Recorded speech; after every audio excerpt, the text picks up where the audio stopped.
하나님 아버지, 우리를 하나님의 백성으로 불러주시고 또한 온 유대와 사마리아와 땅끝까지 복음을 전하는 복음 전도자로 이 땅에 보내주시니 감사합니다. 하나님, 우리가 구주의 이 말씀에 따라서 하나님의 말씀에 순종하여서 먼저 복음을 받아들이고 그리고 이 귀한 복음을 전하는 사람들로 살아갈 수 있도록 인도하여 주옵소서. 예수님의 이름으로 기도합나이다. 아멘. 찬송가 149장 하시겠습니다. 찬송가 149장입니다.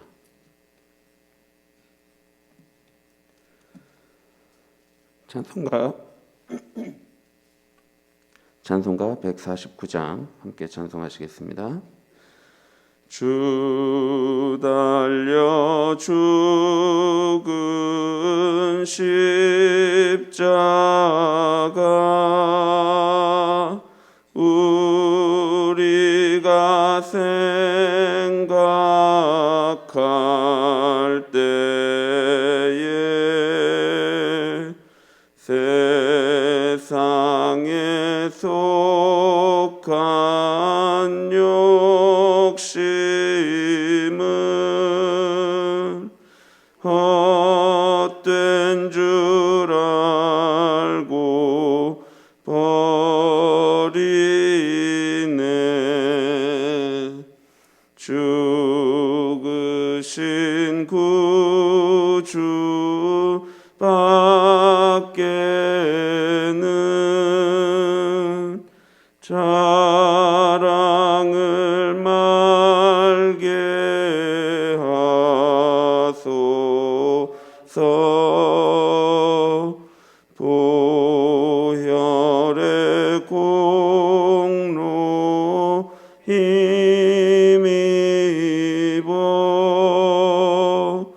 교만한 마음을 버리네.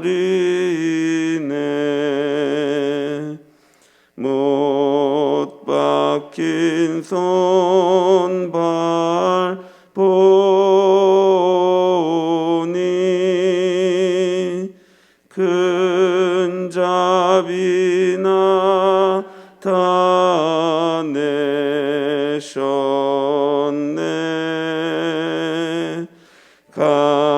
가시로 만든 면류관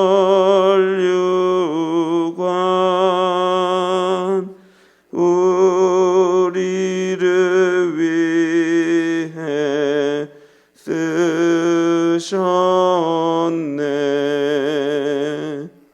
온 세상 만물 가져도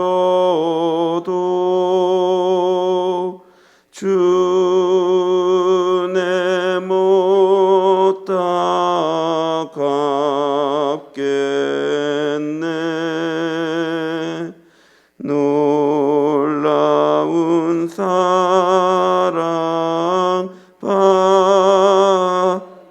나 몸으로 제물 삼겠네. 아멘.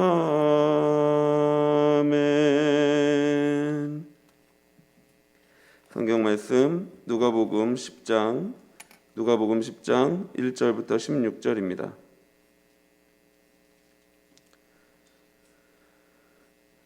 누가복음 10장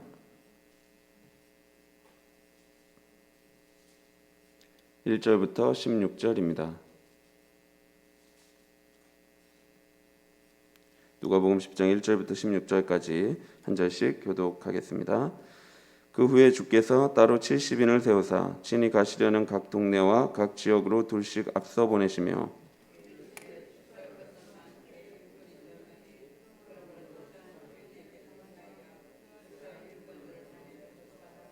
갈지어다 내가 너희를 보냄이 어린 양을 이리 가운데로 보냄과 같도다.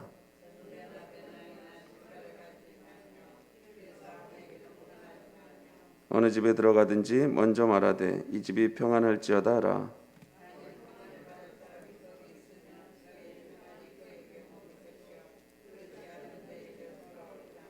그 집에 유하며 주는 것을 먹고 마시라. 일꾼이 그 삭슬 받는 것이 마땅하니라. 이 집에서 저 집으로 옮기지 말라.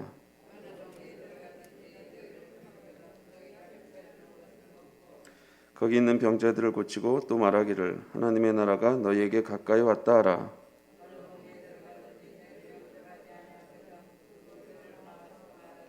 너희 동네에서 우리 발에 묻은 먼지도 너희에게 떨어버리노라. 그러나 하나님의 나라가 가까이 온 줄을 알라 하라.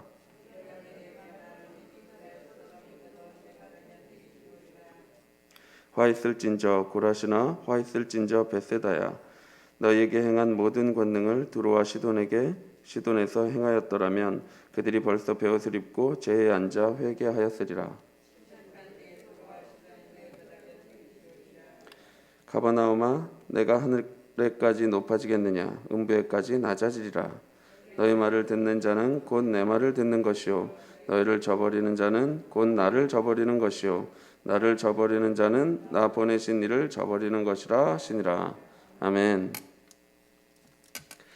9장 마지막 부분에 예수님은 예루살렘을 향하여 올라가기로 굳게 결심하시고 십자가를 향하여 걸어가셨습니다.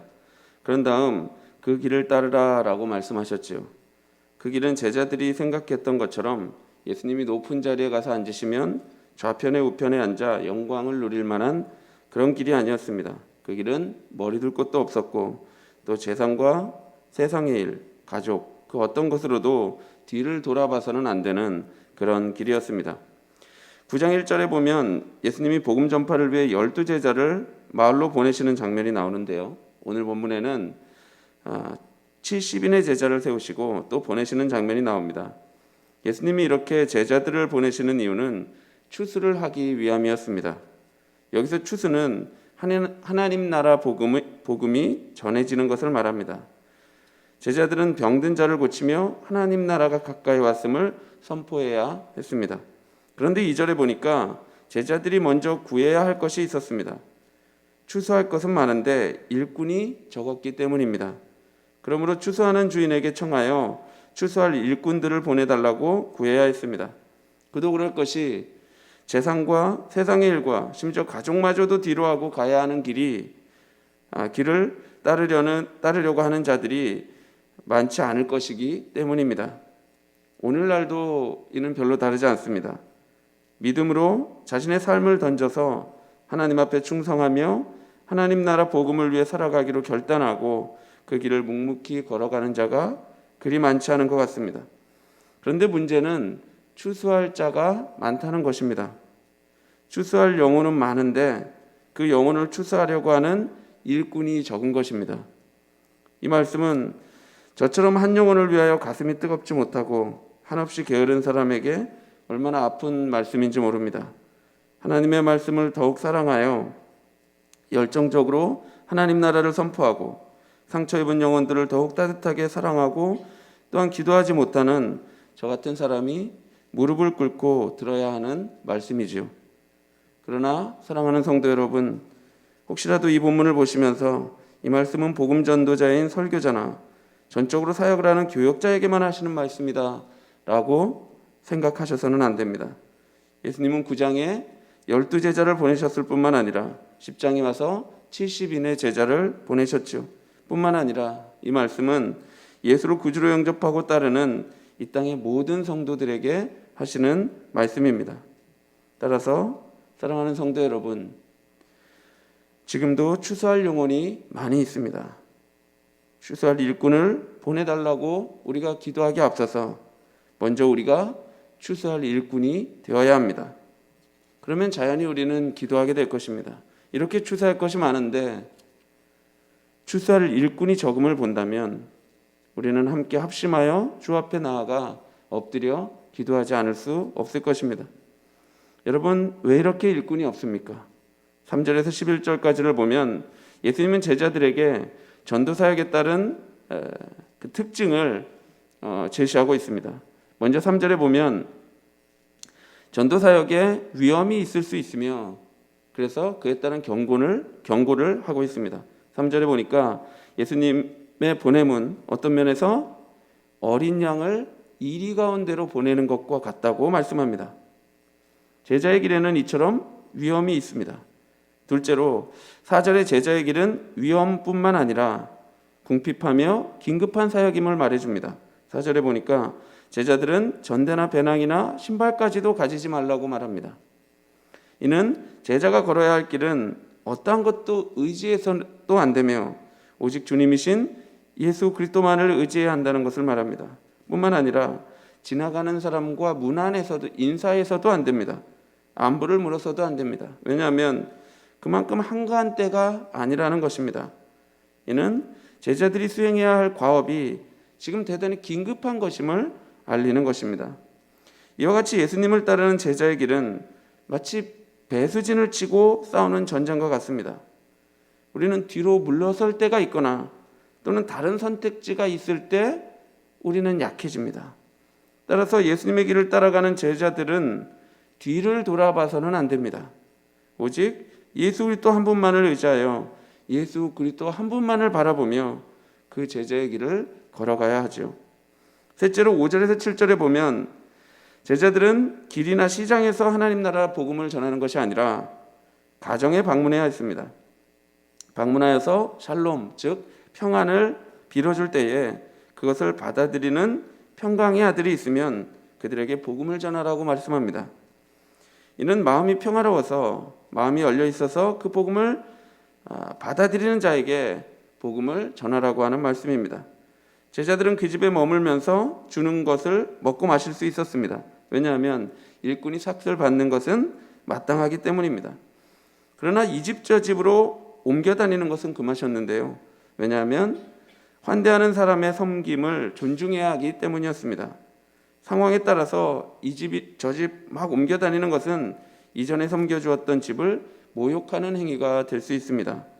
따라서 받는 것도 중요했는데 환대하는 사람의 섬김을 생각하며 존중과 배려하며 받아야 했습니다. 넷째로 9절에 보면 제자들이 해야 하는 사역의 핵심을 말해주고 있는데요. 제자들은 병자를 고치고 하나님 나라가 너희에게 가까이 왔다 하는 것을 전해야 했습니다. 예수님은 이 땅에 오셔서 병든 자를 고치시고 눈먼 자를 다시 보게 하셨고 부정하게 여겨졌던 사람들을 정결하게 치유해 주셨습니다.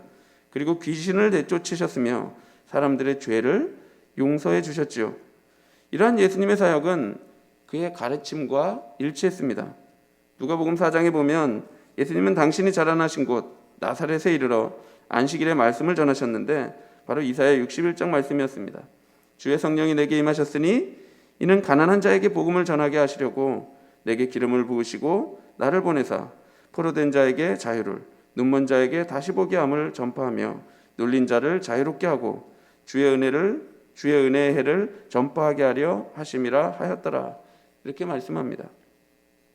예수님은 당신의 삶과 사역 그리고 자신의 가르침으로 하나님 나라가 너희에게 가까이 왔음을 보여주시고 있습니다. 예수님이 걸어오신 그 길이 바로 하나님 나라의 선포였고 바로 복음이었습니다.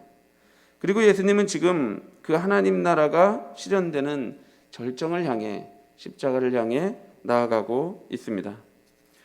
사람들은 예수와 함께 이 땅에 임한 하나님 나라를 받아들여야 했습니다. 제자들의 하나님 나라 메시지를 듣고 영접하는 것은 바로 예수님을 영접하는 것이었습니다.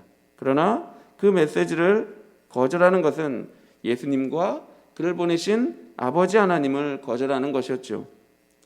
마지막으로 10절에 보면 하나님 나라의 복음을 거절하는 사람들이 있을 것인데 그들에게는 심판의 경고를 하라고 말씀합니다. 어느 동네에 들어갔는데 제자들을 영접하지 아니하거든 그 거리로 나와 발에 묻은 먼지를 떨어버리라고 말합니다.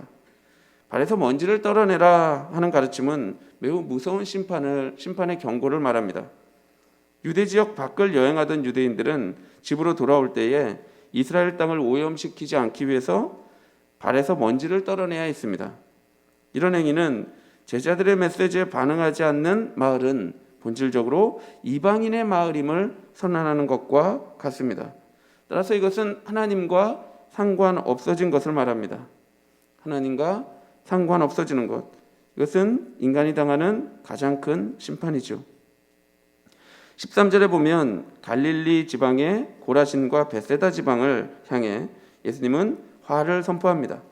화 있을진저 고라시나 벳세다야 너에게 행한 모든 권능을 두로와 시돈에게 행하였더라면 그들이 벌써 베옷을 입고 제에 앉아 회개하였으리라.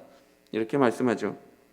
고라신, 벳세다 그리고 15절에 나오는 가버나움은 갈릴리 호수 북쪽에 위치한 도시들입니다. 예수님은 지금까지 주로 이곳 갈릴리에서 사역을 하셨고 수많은 기적을 보이셨지요. 그러나 이들은 예수님을 영접하지 않고 오히려 배척했습니다. 두로와 시돈은 이사야나 에스겔에 보면 그들 자신의 죄와 이스라엘을 억압한 죄로 인해서 무서운 저주를 받습니다. 이러한 두로와 시돈도 예수님이 갈릴리에서 행하신 모든 권능을 보았다면 회개했을 것이라고 말씀합니다. 따라서 고라신과 벳세다 그리고 가버나움에 화가 선포될 수밖에 없습니다. 그 화는 두로와 시돈이 당할 심판보다 크며 소돔과 고모라가 견디기 쉬울 만큼의 그런 두려운 심판입니다.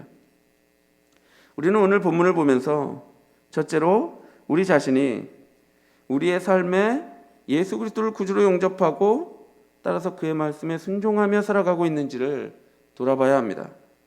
또한 고라신과 벳세다처럼 그리고 가버나움처럼 우리 삶에 하나님의 크신 권능과 은혜가 나타나고 있음에도 불구하고 하나님의 통치를 거부하고 있는 것은 아닌지 돌아봐야 할 것입니다. 15절은 말씀하죠. 가버나움아 내가 하늘에까지 높아지겠느냐 음부에까지 낮아지리라. 우리가 목을 곧게 하여 하늘에까지 높아지려 한다면 우리의 영혼은 음부에까지 낮아질 것입니다. 그러나 우리가 겸손히 하나님의 말씀에 순종한다면 우리의 영혼은 천국을 경험하게 될 것입니다. 둘째로 하나님 나라의 복음을 선포하는 제자의 길이 때로 위험하고 궁핍하며 거절당하는 수치가 있음을 우리는 보았습니다. 사랑하는 성도 여러분, 우리는 어떤 때 이 길을 가는 것이 무모한 것처럼 생각이 듭니다. 마치 어린 양이 이리에게로 걸어가는 것만 같습니다. 십자가로 가는 그 길이 정말 그런 것 같습니다. 그러나 사랑하는 성도 여러분, 우리는 어린 양이지만 우리 구주께서 우리의 목자가 되어주셔서 그 길을 함께 걸어가신다고 하는 것을 기억하십시오. 그래서 무모한 길처럼 보이지만 마치 다윗과 골리앗의 싸움 같지만 어린 양과 이리의 싸움 같지만 놀랍게도 이 싸움은 승리와 패배가 이미 결정되어 있습니다. 사탄은 패배할 것이고 우리 주 예수 그리스도는 승리하십니다. 따라서 제자들이 가는 이 길에는 성도들이 가는 이 길에는 치유가 있고 회복이 있으며 회개가 있고 생명이 있습니다. 우리의 외침과 우리의 사랑으로 말미암아 생명이 피어나게 될 것입니다. 이 전도 사역은 긴급한 일이며 사람들에게 복을 주는 일이며 기쁨이 넘치는 일입니다. 따라서 우리 모두가 우리 마음 안에 있는 두려움을 떨쳐버리고 오직 우리 주님을 사랑하는 마음과 또한 우리 이웃을 사랑하는 마음으로 담대하게 우리 주 예수 그리스도께서 걸어가신 십자가의 길을 따라가게 되기를 바랍니다. 우리는 이 길에서 목자 되신 예수님을 만날 것이며 그의 음성을 들을 것이며 그의 한없는 사랑을 경험하게 될 것입니다. 이 기쁨의 길을 우리 모두가 한 교회가 되어 함께 걸어가게 되기를 바랍니다. 기도하겠습니다. 하나님 아버지, 우리에게 날마다 이렇게 하나님의 복음이 선포되고 있는데 하나님 아버지, 우리가 하나님의 말씀을 뒤로하고 내 뜻에 따라 살아가고 있는 것은 아닌지 우리가 돌아볼 수 있도록 인도하여 주옵소서. 그리고 또한 우리가 하나님의 복음을 전하는 자로 살아가고 있는지 또한 우리가 이 시간 살펴보고 회개할 수 있도록 인도하여 주시옵소서. 하나님 아버지, 우리 마음 안에 두려움이 있습니다. 마치 이 길을 가면 궁핍하고 실패만 있고 힘들 것만 같습니다. 그러나 하나님 아버지, 이곳에 진정한 평화가 있고 안식이 있으며 이곳에 진정한 승리와 부활이 있음을, 생명이 있음을 우리가 봅니다. 하나님 아버지, 우리를 예수 그리스도 가신 이 길로 인도하여 주옵소서. 예수님의 이름으로 기도하옵나이다. 아멘. 하늘에 계신 우리 아버지여, 이름이 거룩히 여김을 받으시오며 나라 임하옵시며 뜻이 하늘에서 이룬 것 같이 땅에서도 이루어지어다.